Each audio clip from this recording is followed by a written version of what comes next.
Sometimes you just roll the dice. Roll those radio dice.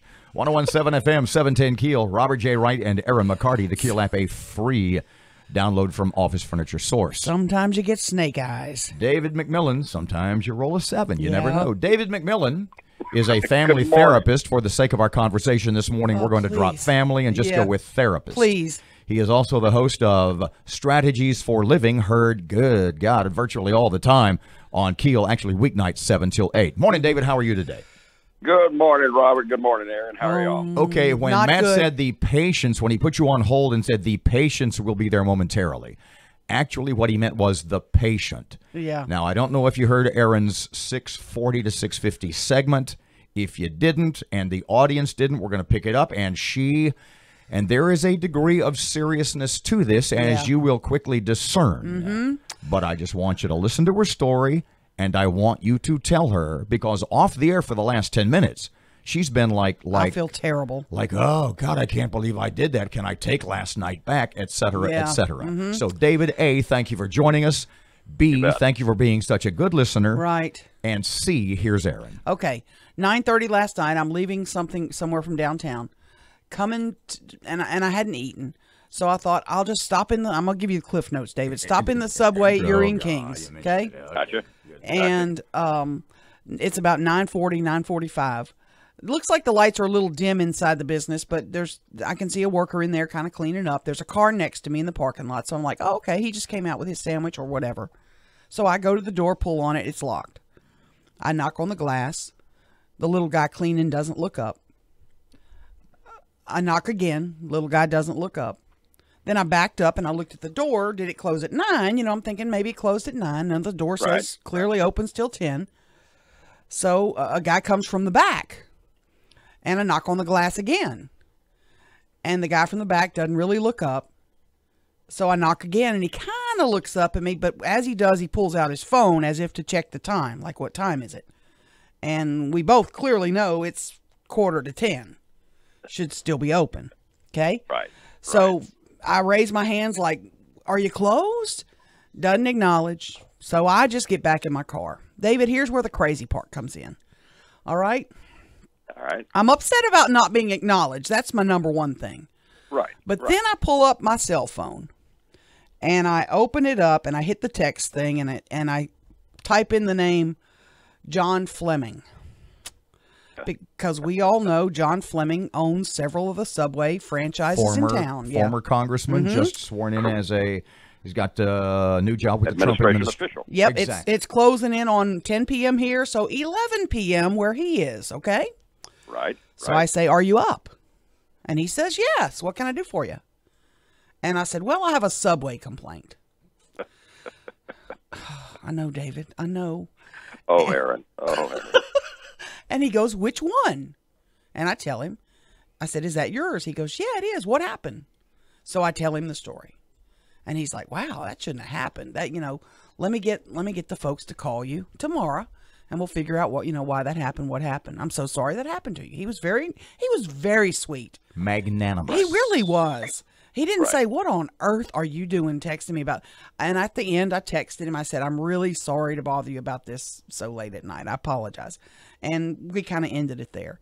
David, when I got in the car, pulled out the phone to text a former freaking congressman because I didn't get my foot long, my smart brain said, don't do this. Don't do this. Don't do this.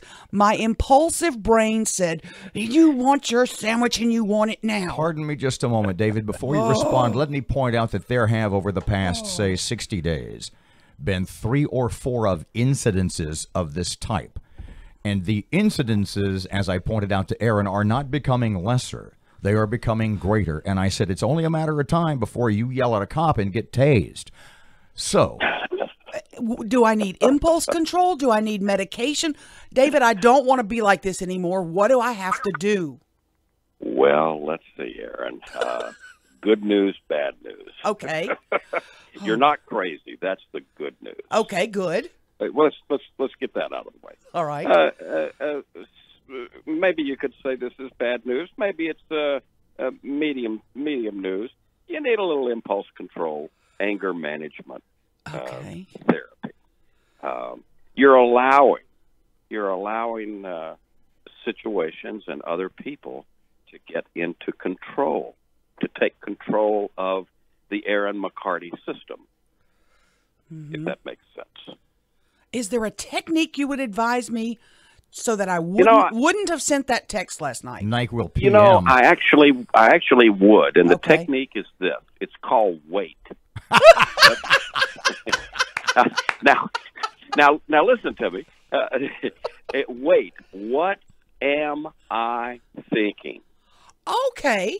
It's like a little acronym thingy. It's an acronym. It's wait. So, you know, we allow, and I'd like to tell both of you that, you know, I've absolutely got this down, but I actually have issues with this myself from time to time. I had an issue in the parking lot at Target this past weekend where, you know, before I knew it, I needed to have used my own prescription here. Mm-hmm. But what am I thinking? And before you act, just simply ask yourself, what am I thinking here? And who or what am I allowing to come into control of me? Erin and Robert, Robert, I'm aware of what you're talking about because, you know, I listen most every morning. So I think I've counted the 4 or 5. You've heard a few of the moments, yeah. I've already heard a few of them. And so, yeah, Erin, I've got some time this morning at 10. I'll see you on my couch. Should I put like the word wait on like the dashboard of my car, the mirror at my house? Just put it up there? Yeah, I think that would be a good idea. You might want to go to the tattoo parlor and you know, get it on your forearm, Erin. Yeah, we don't want to put it somewhere where to remind herself she has to get a mirror out. So, David, now my question to you is, what do I do because my impulses may have harmed somebody else? But though I was right, don't get me wrong, I still believe to my grave I was right. But I may have harmed a couple of workers that, you know, maybe they ran out of ham and they had to close early. Well, maybe. You know, you don't know. I don't know, Erin. Maybe make amends. I think if I were you, I would, you know, maybe make a deal with yourself that when you're off the clock, maybe you don't use that massive cell phone number, those massive cell phone numbers that you have stored in your phone. You know, just make a deal with yourself. Don't use the influence of the people I know to help me with other projects or something? That's right.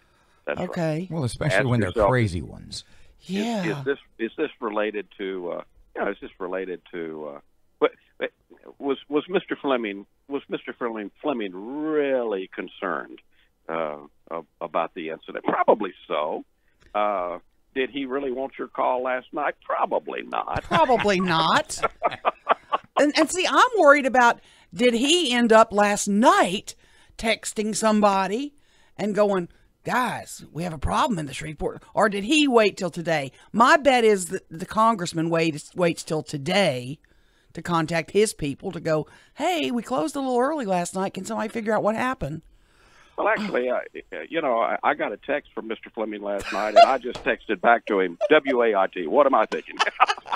Yeah. Dear David, can you prescribe medication? Well, I need to write Congressman Fleming a letter of apology because that really was crazy. I feel today so contrite about my impulse last night, and I really do, David. I feel bad for the 2 workers. I feel bad for the congressman and the manager who's going to probably get a call. I feel awful. Well, let's talk about that for a second. I don't want you to feel bad about that, Erin.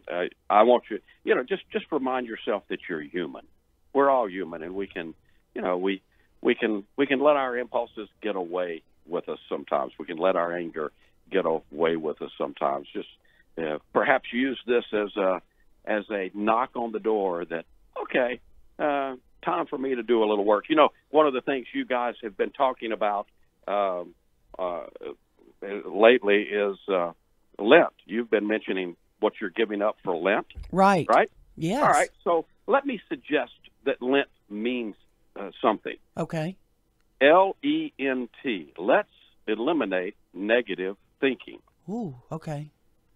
So instead of maybe giving up all of the bad language, maybe you shift the rest of Lent and give up, the negative thinking about yourself and about others. Okay. How about that? That's a good idea, David. That's a good idea. I'm giving up flying off the handle for Lent. Yeah, there you go. Mr. David, we got to run. Thank you very much. Don't forget, David McMillen, Strategies for Living, weeknights on KEEL 7 till 8. Man. We appreciate your time. Warm up the couch for me, God. David. And your wise words, got my it. friend. Thank you.